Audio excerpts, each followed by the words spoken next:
Daily MCQ class जो आपकी per day 11 बजे आती है और महत्वपूर्ण है आपकी यूपी बोर्ड, सीटेट, यूपी टेट, ये जितने भी आपके वनडे एग्जाम होते हैं सभी के लिए महत्वपूर्ण है साइंस की सीरीज। और लगभग 30 सेट इस सीरीज के हो चुके हैं।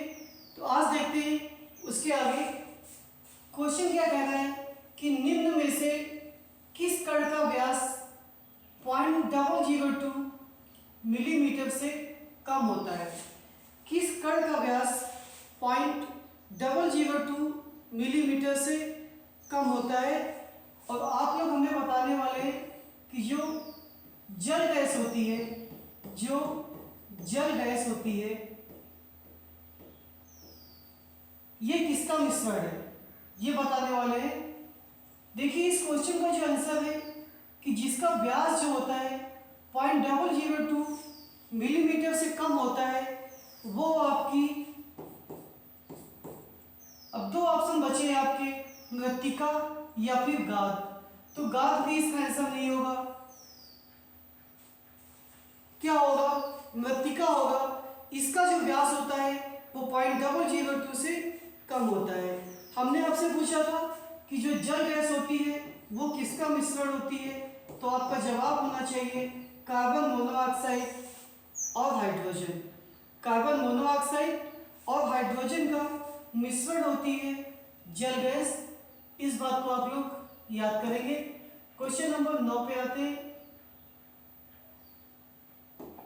इसमें क्या पूछा गया है कि स्टेनलेस स्टील एक मिश्र धातु है जिसमें लोहे के साथ निम्न को मिलाते हैं। सीधे सीधे ये पूछ लिया गया है कि जो स्टेनलेस स्टील है ये किसकी मिश्र धातु है। और आप जवाब देंगे कि जो पीतल होती है वो किसकी मिश्र धातु है। पीतल के विषय में बताएंगे कि पीतल किसकी मिश्र धातु है। क्वेश्चन पे आते हैं कि जो स्टेनलेस स्टील होती है ये एक मिश्रण है लोहे के साथ क्रोमियम का। किसका मिश्रण है, लोहे के साथ क्रोमियम मिला देते हैं तो वो स्टेनलेस स्टील बन जाती है।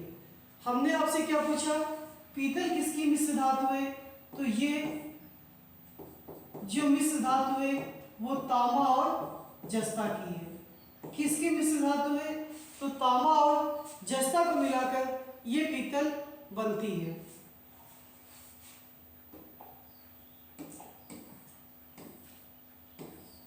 इसमें क्या कह रहा है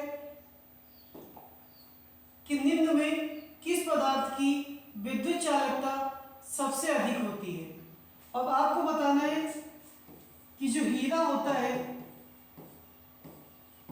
इसकी चमक का कारण क्या है। हीरे की चमक का कारण क्या है। इस क्वेश्चन का आप लोग जवाब देने वाले हैं कि हीरे की चमक का कारण क्या है।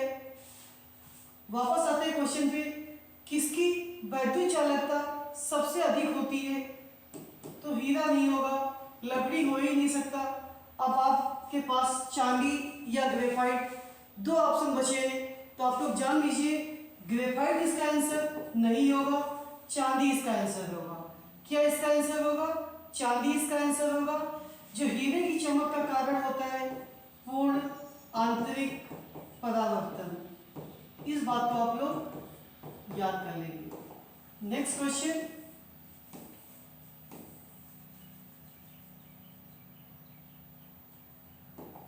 निम्न में कौन सा पदार्थ पृथ्वी पर पाया जाने वाला सबसे कठोर पदार्थ है।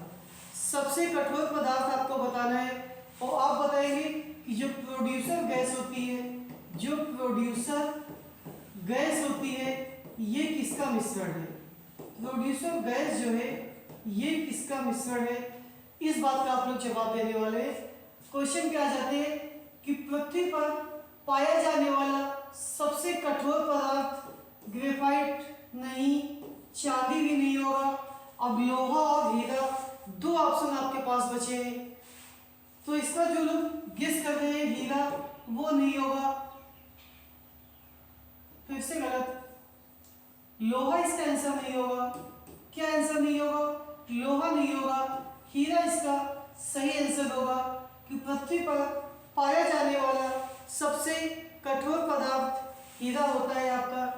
प्रोड्यूसर गैस के अवयव पूछे हमने तो CO प्लस N2 होता है। क्या होता है? CO plus N2। CO क्या होता है? Carbon monoxide. इस बात को आप लोग याद कर लेंगे। इसमें क्या पूछा गया है कि कार्बन का अपर ग्रुप नहीं है। अब आप बताने वाले हैं कि ब्लीचिंग पाउडर का फार्मूला क्या होता है? किसका? ब्लीचिंग पाउडर का। देखिए हमने जल गैस देख लिया, प्रोड्यूसर गैस देख लिया, तो साइड में जो भी क्वेश्चन बताते जा रहे हैं बहुत महत्वपूर्ण है, तो आप लोग उनका भी लाभ उठाएं। कार्बन का अपर ग्रुप नहीं है तो देखिए हीरा होगा, ग्रेफाइट भी है, फ्लोरेंस भी है। ऑक्सो कार्बन जो होता है ये कार्बन का अपर ग्रुप नहीं है।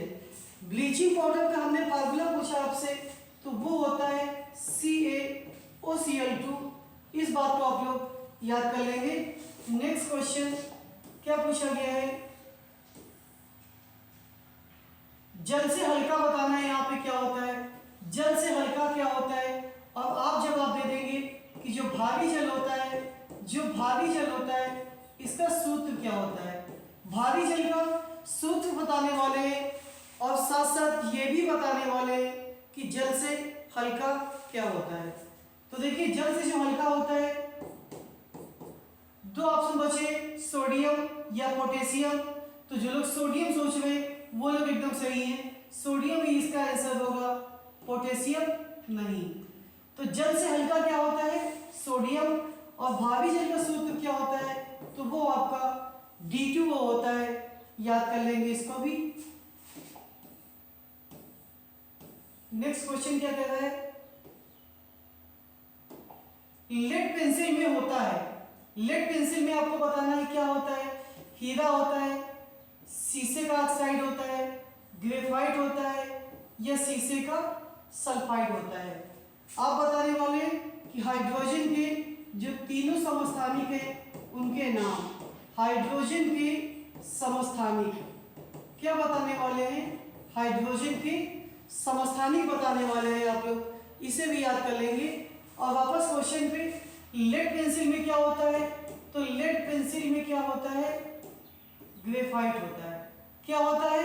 ग्रेफाइट होता है। और जो हाइड्रोजन के समस्थानिक होते हैं वो आपके प्रोटियम, ड्यूटेरियम होता है और इसके साथ साथ होता है ट्राइटियम। ये तीन हाइड्रोजन के समस्थानिक बहुत इंपॉर्टेंट, इससे पूछा जा सकता है कि कौन सा हाइड्रोजन का समस्थानिक है और कौन नहीं है।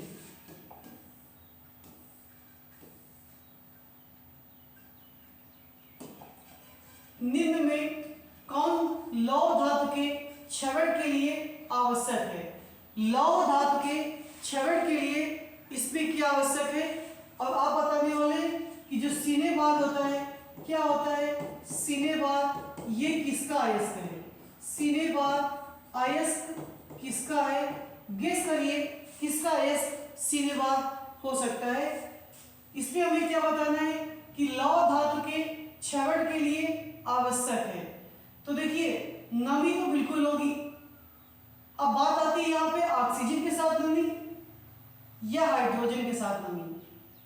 तो ये दो आंसर तो पहले कट गए आपके। लोहे के क्षरण के लिए जो आवश्यक होता है वो ऑक्सीजन और नमी, ये आवश्यक है। सिनेबार किसका अयस्क है? आप लोग समझ गए होंगे। तो ये पादे का अयस्क सिनेबार होता है। नेक्स्ट क्वेश्चन, इसमें क्या पूछा गया है? एल्युमिनियम धातु को प्राप्त किया जाता है। एल्युमिनियम धातु को प्राप्त किया जाता है। अब आप लोग बताने वाले हैं कि डाइन किसका मात्रक है? डाइन किसका मात्रक है? तो बढ़िया क्वेश्चन है आपके लिए, डाइन किसका मात्रक है? इस बात का आप जवाब दे देंगे। एल्युमिनियम धातु को प्राप्त किया जाता है, ग्रेफाइट नहीं होगा, अर्जेंटाइट नहीं होगा, फिश ब्लेंड भी नहीं होगा, बॉक्साइट से। किससे प्राप्त किया जाता है? बॉक्साइट से। डाइन किसका मात्रक है? तो ये बल का मात्रक डाइन होता है। और आज की टेस्ट सीरीज का अंतिम क्वेश्चन, 10 प्रश्नों की ये श्रृंखला आपके एग्जाम के लिए बहुत ही महत्वपूर्ण है।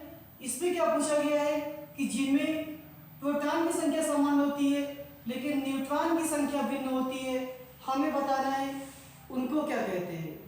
और आप बताने वाले हैं समन्यूट्रॉनिक के उदाहरण।